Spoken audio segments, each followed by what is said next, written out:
দিঘির বিয়ের গল্প সত্যি সত্যি কবে বিয়ে করছে দিঘি? যেদিন রেজা ভাইয়া 36 24 36 10 বানাবে তখন আরো 10টা, হ্যাঁ তাহলে আরো 10টা বানাতে হবে মিনিমাম।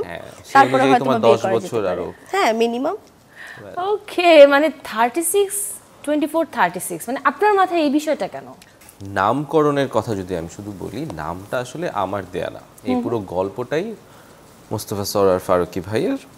যেহেতু মিনিস্ট্রি অফ লাভ উনি পুরো ক্রিয়েটিভ ডিরেক্টর হিসেবে মানে ওনারা ডিল করছেন, সো উনি যখন আমাকে এই গল্পটা শোনায় উনি আমাকে বললো যে রেজা এরকম কয়েকটা নাম ভাবছি, এর মধ্যে এই নামটা আমার পছন্দ হয়, 36 24 36 নামটা। কেন? কারণ এই নামটা আমাদের গল্পের সাথে একটা গল্পের যে ডেপথ সেটা খুব সুন্দরভাবে এটা বুঝিয়ে দেয়, প্লাস এই নামটা খুবই ক্যাচি, যে কেন এইরকম একটা বডি সাইজ নিয়ে একটা গল্প হচ্ছে, বা এটা তো আমাদের সবার হচ্ছে আওয়ার গ্লাস বডি রেশিও, সবার আকাঙ্ক্ষিত একটা বডি রেশিও। সবার কি?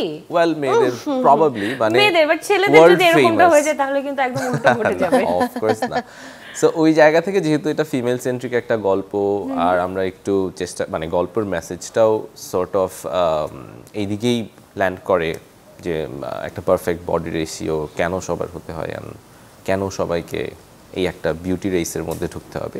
সো ওই জায়গাটা থেকেই গল্পটা, তো আমার এই নামটা খুবই ক্যাচি মনে হয়েছিল, সো ওই জায়গা থেকে আমরা এই নামকরণটা করি আর কি। ওকে।